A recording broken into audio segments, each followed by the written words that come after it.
This is Invicta FC Radio on UFC Fight Pass. Here's your host, TJ DeSantis. Hey everybody, welcome to the special edition of Invicta FC Radio on UFC Fight Pass. I'm TJ DeSantis along with Invicta FC President Shannon Knapp and my color commentator, Julie Kedzie. We are just a couple days away as we record this from Invicta FC 21, the first event of 2017 for the worldwide leader in women's mixed martial arts. And Shannon, we crowned an Invicta FC featherweight champion, an interim featherweight champion, when Megan Anderson takes on Charmaine Tweet. It's an exciting fight for a variety of reasons, and adding the title to the mix, I think, just makes it even more exciting. I'm going to definitely agree. You know, I've been looking at this fight for a while, and this is, you know, legitimately the best case scenario for that division. I think it's going to be a great fight, hands down. When you look at the division, I mean, Chris Cyborg is still the champion. You're not taking that title away by any means, but you're adding another key figure to that division. And I think when you look at the featherweight field here at Invicta, there are two obvious choices, and both of them are in the main event. Charmaine Tweet, the veteran, the prospect, and Megan Anderson. This is a really good test, I think, for both ladies. And I think we're going to learn a lot about both of them and what their futures hold here on Saturday. Yeah, definitely. You know, I just saw Megan come into the office upstairs and weigh in, and, you know, I was looking at her and I'm like, you're a completely different athlete than that athlete that showed up here, you know, a year and a half ago. I mean, completely different. I mean, you know, she just not, I mean, I'm not even just talking, you know, how she's performing inside the cage. I mean, you know, her whole physique has changed. I mean, and her confidence, everything. I mean, yeah, I'm excited to see what she, you know, up against Charmaine, which is very much a seasoned vet in the sport. So she's no joke by any means. So this is really, I think, a fight that's going to test Megan, and I'm excited to see how she handles that test. You know, go ahead, Julie. I was going to say something that we were noticing when we were interviewing Charmaine earlier today is that she seems rejuvenated. She's gone through a lot of personal changes this, you know, this year, and she seems like, you know, I mean, besides the awesome haircut, she seems like somebody who's really changed everything in her life. And her knockout of Latoya was just amazing, coming at her Sask slap, as she calls it, her Sask. Really amazing. And, you know, we asked her what she attributes that to. And, of course,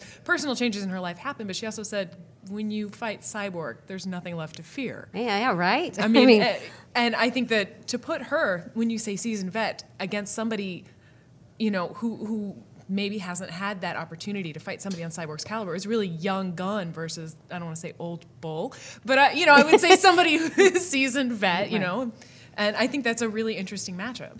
Well, I think that when you look at Charmaine, she's just a lot more comfortable in her skin as a person. And when you look at sort of fighters that settle into their own in and out of the cage, I think of Tanya Evinger, our bantamweight champion. She, you know, we all knew that Tanya had the ability to become one of the best bantamweights in mixed martial arts, but when she started to really figure out what made her life better, she became unstoppable. And obviously she'll have Yana Kunitskaya again maybe in the future. Unstoppable, we'll see what except happens. for referees. Right, yes. But I look at Charmaine and I think that a comfortable and happy and motivated and clear-minded Charmaine Tweet, I mean, yes, she's advanced in age. You call her that old bull, but maybe the best is yet to come though for her, because she has the experience and mentally she seems better than ever. Shannon, you have been in the sport for a very long time. You've seen a lot of fighters, you know, come up, and I think that you've probably seen the situation in the past where a fighter may have all the talent in the world, but mentally isn't putting it all together, and when they finally do, they just shoot out of the cannon like their careers started all over again. Yes, there's definitely this point in time, you know, in that career where I think everything just connects for them, you know. They put all the pieces together, you know, whether it's, you know, they had issues in the personal life, whether it was, you know, gym issues, whatever was going on that prohibited them from taking it to the next step. And I think that, you know, Charmaine, watching her to see where she's at today, I think she's cleaned house. You know, that's the best way to put it. I think she's, you know, identified the issues that were, you know, stopping her from that, you know, progression and moving forward. And she's taken control of that. You know, she's kicked it all to the curb, and she's, you know, she's ready to do business.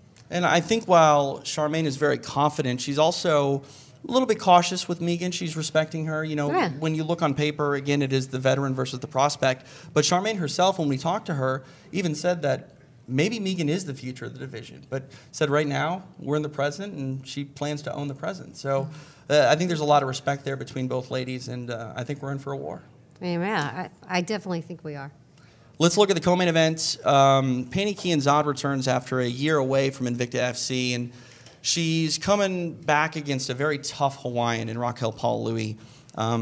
Having a chance to speak with both fighters that Julie and I did, we spoke with both of them, and looking at Pani, she has a really, really interesting look at this fight. She thinks it's either going to be really quick or she's going to be in store for a war. And if you've ever watched Raquel Paului fight, pack your lunch. Yeah, I mean, it's not an easy out by any means. Yeah, no, for sure. I mean, Raquel's tough. I mean, you look at her record, and it's definitely not a reflection of who she is as an athlete and what she's capable of.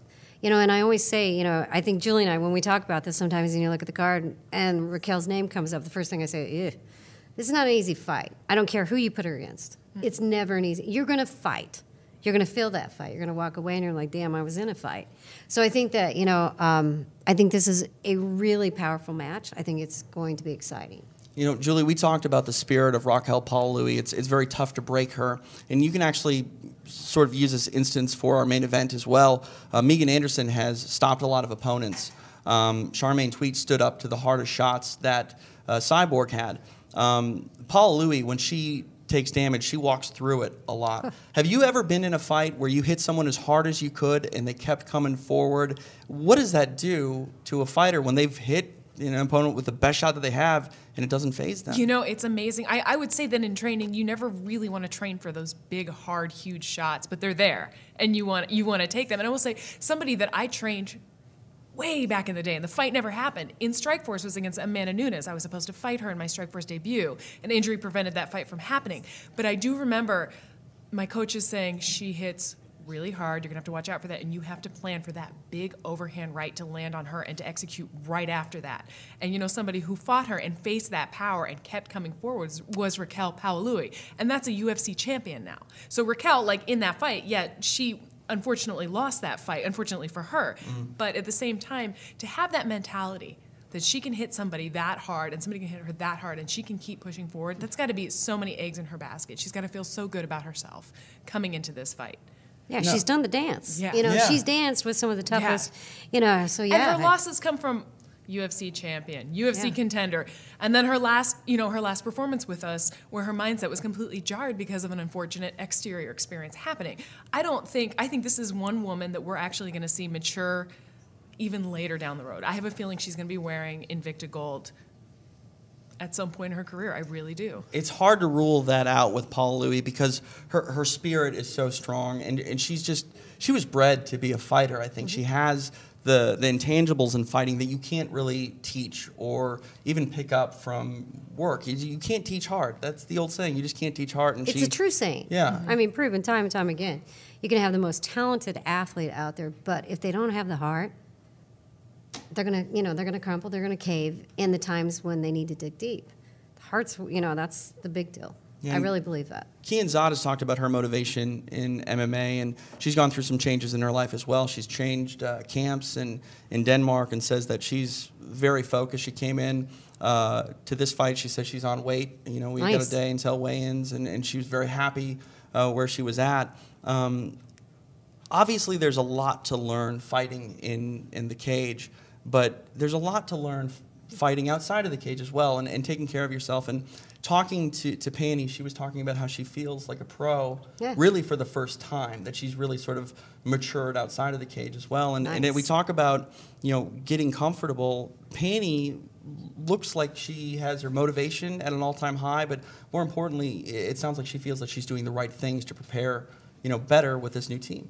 So. Well, I think that certainly has to give you a different type of level of confidence when you step into the cage, if you feel prepared or you don't feel prepared. If you feel like you've put, everything's lining up and things are moving in that direction for you, you're going to step in there with that confidence. And it's easy to, I think you're going to see this. I think sometimes when we see the athletes arrive, you can kind of see in their eyes, or when I watch the weigh-ins is usually where I kind of get that sense or that feel. That that they feel confident in who they are, what they are, and what they've come to do. So and you know what keeps crossing my mind about this entire card over and over is the number 21, and why is that such a significant number? And I get to thinking, what we're seeing with some of these fighters, whether or not their records show it, is when we're faced with them, like in these interviews, and we're watching them walk around, is there's a sense of being centered. There's a sense of adultness about this entire card. And I think 21, that's kind of the age you become an adult, like in America anyway. But I really do think this is one of the most mature, not age-wise, but in presence, this card, these fighters, there's a lot of maturity, the way even some of our young guns are just carrying themselves with maturity and real grace. Just in how they're conducting their interviews and how they're presenting themselves. And I'm curious, Shannon, do you think that might be because of the evolution of the sport? Like mixed martial arts, yes, it's gone through a lot of changing, but it's still very young in the timeline. And I feel that fighters, the next generation of fighters, they're becoming that professional athlete a lot sooner than the generation before them. And I think they adopt that mindset because for a long time, you got into mixed martial arts because it was a passion game. It wasn't a way to make money. It wasn't a way to actually be a pro athlete. It was a way to stay active or test yourself, alongside your 9-to-5 job. But I think we have a lot of young athletes on this card that, like, I'm a professional athlete. I'm a pro athlete. This is what I want to do. Well, I think that's the optimum word right there. I think that we've gotten away from calling them fighters. We've paid them, they are fighters, of course, but we pay them that respect of calling them athletes because they are athletes, right. And I love to see that spark in their eye when they say, oh, I'm a professional athlete, because that signifies that, to them they've hit the top, and what in a sport, they're an athlete. So it's a different mindset, I think, than just saying I'm scrappy as hell, I came, I'm fight, that kind of thing, to look at it that way and say I'm an athlete. The word athlete, I think, describes the science behind being, a competitor. I mean, yes, there is something to be said about being a fighter, but when you say I'm a fighter or I'm an athlete, it's two different schools of thought, I think. Yeah, I would agree with you on that. Looking at this card, it had some changes. Deanna Bennett was supposed to be on against Jody Escobar. Callie Robbins steps up. What is it like when someone falls out and you need to find a replacement? Because it seems like no matter what, it's very rare that we scrap a fight altogether. Now, it did happen here with Heather Hardy, but it seems like when the phone rings, the athlete on the other end usually says yes when it's a shot at Invicta. Yeah, we're pretty blessed in that aspect, but the biggest thing, and even when I was a matchmaker at Strikeforce and thing, I'd have athletes call all the time that want to be on the cards, and I'm like, listen, be ready. Be ready at all times. There's a card coming, be ready. If you can financially afford it, make sure your medicals are ready, everything, because you're going to get that call. I'm going to call you because you're on my radar. You've made sure you're on my radar, and I'm going to need you. And if you step up when I need you and you're ready to go, that's your chance. I mean, some of the best opportunities in the sport have come at last minute. The opportunities like this when you step up. I mean, it just, it's a big deal. So, looking at Heather Hardy, obviously she was supposed to be on this card, and a lot of people were excited for that. What was it like having to let her know that it's not going to be, the time will come, but unfortunately it's not now? I really felt bad for her for this sense because, she had a lot of family coming out from New York. She was very excited. You put the work in. We had some options, but, this is her first MMA fight. The team really wanted to make sure that, she had the time to prepare. So I think they made the best decision. And I know Brita feels terrible, about it and things like that. But I think we're going to see those two meet again. And hopefully, if her schedule's free for the boxing in March, that could happen in March or May at the latest. Let's talk a little bit about the boxing. You said that you want to get into the boxing world. Oh, it's not said. We're going. We're going. It's happening. We're diving. It's happening. Head first. We're going in. What has that process been like, and how excited are you to get this thing off the ground? The process itself, it's really different than MMA. So I'm learning all the new rules, all that kind of stuff, scouting, preparing for it. The women in boxing need the help. They need help. They need me and my team, my staff, to come in and do what we can to help elevate that sport, to build a platform for them. We're looking at new ways. We're talking about ways to package it, to make it more interesting. We're talking about docuseries behind it. A lot of things. We're looking to come into that space and hopefully assist the women in boxing like we have women in MMA. But we're not going to stop there. Then we're going to roll out Invicta Submission Championships. So, we're just going to keep rolling out things, platforms that will provide opportunities to keep our female athletes busy and build this sport out. That's what they need. One of the things that I think Invicta has really honed in on since its inception, almost 5 years ago now, is the social media push of your athletes, showing not only that Invicta has some of the best fighters in the world, but some of the best personalities and some of the best stories. And hearing about the docu-series and whatnot with boxing, I think that formula is what you need to grab fans and, more importantly, keep them, because I turn on ESPN or anything like that, and I'll see a combat sport on, and if I don't know who is fighting, sure, I like combat sports, so I'll watch for a little bit, but at some point you need to know who these people are and what they're fighting for. Obviously they want to win the fight, but I think it's very important to give the fans a reason to fall in love with these personalities and figure out who they should be cheering for, because they'll gravitate towards one fighter over the other. Yeah, fans want to be able to identify with something about an athlete, to connect and to feel like they're part of the journey. And, here at Invicta, we're all female, so we really have an opportunity to really shine the light on these athletes and really, give the fans that experience. I mean, we're really going to work in 2017 to go behind the scenes.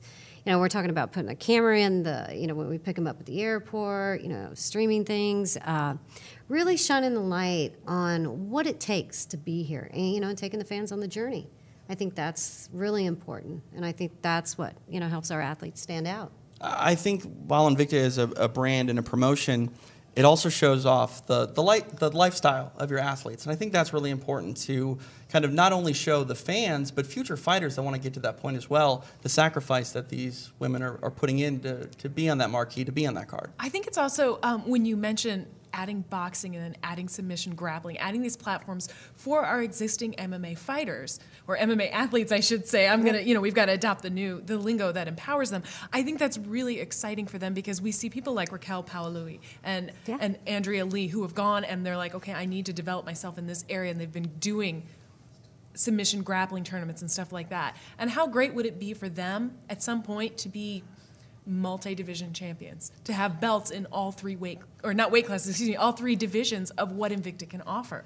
Like, we can have Triple Crown winners if that comes. And what goals that we can add for these athletes so that they can push beyond what they're expected, and they can really show, I guess, what multi-dimensional human beings that they are. Plus it gives us an opportunity possibly, especially on the submission side, to work with some of the athletes that, are vets of Invicta and have moved over to the UFC, and just provide more opportunities for them to hone their skill sets.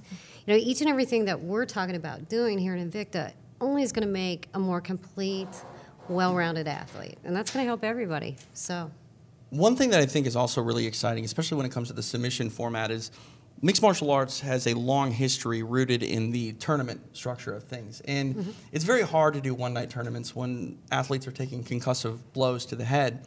In grappling, you can do that. You can have a 16-man tournament if you want to, and you could never have a 16-man tournament in mixed martial arts in one night now. But you can do that in grappling. And, I've had the chance to call some grappling tournaments like the Eddie Bravo Invitational, and the tournament is a story in itself. You can have a number 1 and a number 2 seed, and you think you're going to get to those two in the finals, and then all of a sudden a number 8 seed comes out of nowhere and shocks the world. And that's exciting to me. Do you think that you will promote grappling on that sort of tournament format, or are you more focusing on super fights? I think definitely. I think we can do a lot of things. I think we're very open to a lot of different formats. I think that, our objective, once again, is going to be able to package it so it's very interesting. The production side of it, to make it different and unique and things like that. That's what we're looking to do. So, and we're excited because that's also an arena that we can, look at some of the younger athletes that are out there that maybe are not at that age yet, to compete, in MMA and things like that. I got to tell you guys a little story. So last night I'm doing this interview, with Frank Mir and Richard Hunterd, right? And they're telling me about this video that's out there about Frank's daughter. She started wrestling, all this kind of stuff. So as they're talking to me, because they brought her to my attention a couple times, she's 13. So I'm watching, and I look on my computer, and I'm like, all of a sudden, here she is. She's suplexing this kid, this boy. I mean, awesome. not once. I'm like, whoa, and then she does it again. The only thing missing from that would have been if I could have seen Frank's reaction. Right. Yeah. Oh my gosh, he must have been so proud. The future of this sport is the young talent that's coming up through the ranks now, and I think any way that we can continue to highlight those athletes as well as open the door and showing them that. MMA is different now. It's not even perceived the way it used to be. I mean, look at how Ronda Rousey, her income level and the exposure that she's gotten, it's changed. I mean, you can dream of being a professional athlete in this sport. One thing that I think is really important when you talk about the younger athletes, experience is key, whether it be in mixed martial arts or any combat sport, but there's one thing to be said about having bouts and then having bouts on a high level. And to even get a grappling match with cameras in your face, while it's not the same thing as a fight, it can prepare you for what it's like should you ever get to that level. And I think that's important too, treating even the youngest athlete like a professional. And I think that can go a long way in better preparing, whether they're on the grappling event or the MMA event to whatever is really next. No, I definitely agree with that. Here at Invicta, we take that approach. I mean, we mirror pretty much the way operations runs at UFC, of course, on a much smaller level. But what we do, we've we've adapted to have the 10 to 12, the early weigh-in, and I think that helps to prepare an athlete for no matter what. We keep just progressively moving them forward and educating them through it. And also the media, absolutely, the athletes must go through the media. They must do their radio. They have to do their video. They have to do their shots. And I don't think that's just for our footage, which is a great thing to have, but also because if they want to conduct themselves at high levels, they need to learn how to interview. They need to learn how to find their best shot under a camera, or what kind of footage, when they're punching, how to structure their hand so that, you can see the whole athlete face. And these are skills that you don't learn those in regional shows a lot. You have to actually learn how to conduct yourself on a PR level almost. Yeah. Well, I mean, you've been there, Julie. You've been in the barns of the Midwest for mixed martial arts fights. And don't ever look at my old interviews. The barns. Barns, yeah. You've been in the barns. Barns. Like I went to many shows in the barns, and the armories and the lower level, and showing up, and your opponent falls out, and they grab someone from the crowd. It was the Wild West back in the day. It's really exciting to see these young fighters with an 0-0 record come into Invicta and have that first-class experience from fight number one. I really think it sets a tone for their career. Not only do they get that experience right away, but it gives them the desire to stay in that spotlight, to want to see what it's like at the highest level and just maintain and try to stay there their entire career. And that just wasn't an opportunity. No, 6 years ago. Yeah, no. I really don't look at my old interview. You put a camera in my face, and I giggle and I simper and I flirt. And I'm like, ooh, I'm on TV. And the truth of the matter is, I couldn't find. And when we're talking about maturity in a fighter, we're talking about how to present yourself. It was hard for me to find my voice.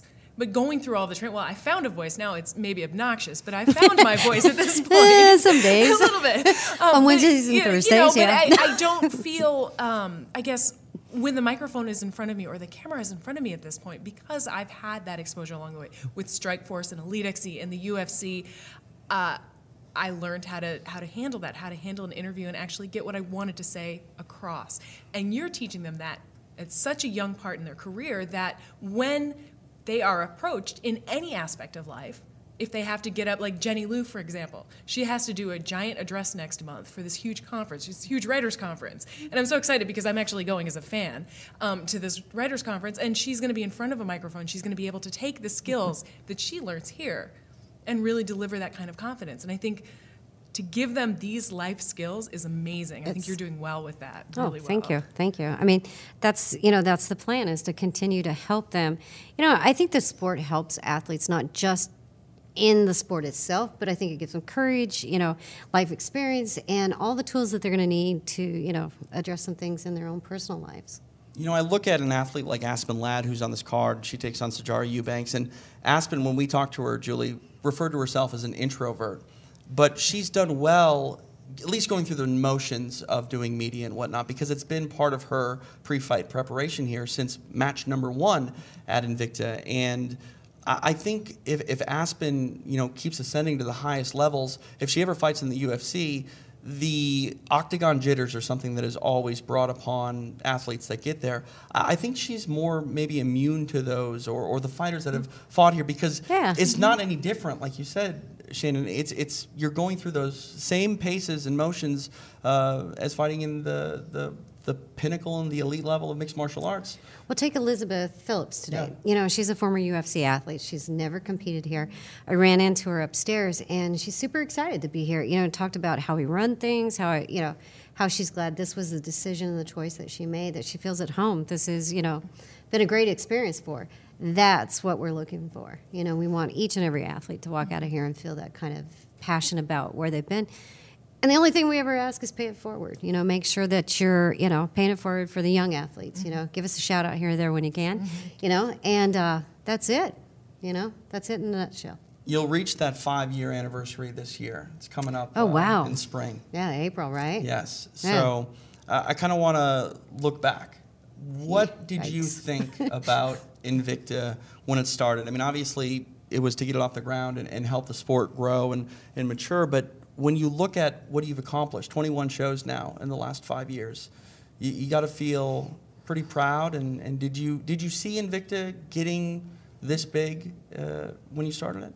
You always hope, you always dream. You want this, but it's hard for me to look back and say, how do you feel about what you've done? Because I don't think Invicta's ever been about me. I could look back and say, where are your athletes today that started in that first show? Right. Where are they? What have they accomplished? What do they say about that experience they had there?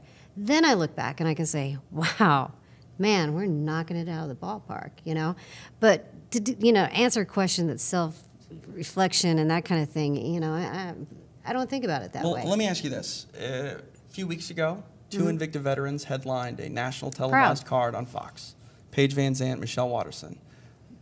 What was that like watching it on television? And you say proud, but like... Proud, Proud, but, proud because I had the opportunity to work with them. Proud that, Invicta was part of their career. But most of all, happy. Happy for them. Because, Invicta's built, and I know people always like, come on, is she for real? Well, hell yes, I'm for real. The bottom line is that Invicta was built to help athletes fulfill those dreams. That's why I don't lock them down. That's why I don't make them stay here if they don't want to be here. We built Invicta to create opportunity. And, you can't stand in front of someone and say, fight your heart out for me. Get in there and do what you got to do for me. And not be willing to give them opportunity to do what they want and what they want to achieve. So most of all, I felt proud, but above and beyond, those 2 women headlined a card. Did you see the numbers they pulled? That, my friend. They broke records. That, my friend, is what this is all about. And I think that if Invicta is looking, or if people are looking for Invicta to have an identity, the identity of Invicta is being a part of the journey. And, amen, right? We talked about that in Invicta FC 20. We talked about how, the sorority among the athletes. I'll never forget Erica Tiburcio and Michelle Watterson embracing after their match. I mean, the raw emotion. That's what this is about. It's moments. About, That's what I call those, really the moments. It is about moments. There's no better way to describe it. And, we've had so many great moments, and now we're at the beginning of a new year. I can't wait for the moments that this year is going to bring. And not only in MMA, Shannon, but boxing and grappling. It's if you like moments, Invicta's the place to be. Here we go. Invicta Combat That's it. Sports 2017. Yeah. That's true. And what about the most amazing thing is that tomorrow night, what happens? Our fans get to see this live, free. Don't have to put their credit card on. The UFC, UFC Fight Pass is open to everybody. Cannot beat that, right? Yeah, you got to check it out. UFCFightPass.com and Invicta FC 21. You have no excuse. You literally have you don't no have excuse. Happy Not New a one. Year. Watch the fights, you guys. Exactly right. And of course, the UFC's in action on Sunday, so it's not like it's only Invicta free this week. You're also going to get some UFC action. I'm a little biased, but yeah. The whole weekend's free. I think this is really an amazing opportunity for the fans to get in there, check out what Fight Pass is all about. I don't think they're going to be disappointed. It's a little money to spend to get amazing content. And I really believe that. That's why it's our home. That's why we're still here. You can also find an article with a list of some of your favorite matches from Invicta FC that's up. And you want to talk about moments? Oh, my goodness. There are a lot of moments. Hard to narrow them all down. Well, they wouldn't let me say every fight. Right. They made me pick. I mean, they made me pick. So, yeah, no, I think amazing. You know, been very grateful personally, professionally for all the experiences here. Well, UFC Fight Pass coming up this Saturday night. It is 8 in the East, 7 Central, and 5 out there on the West Coast. I'm going to be there.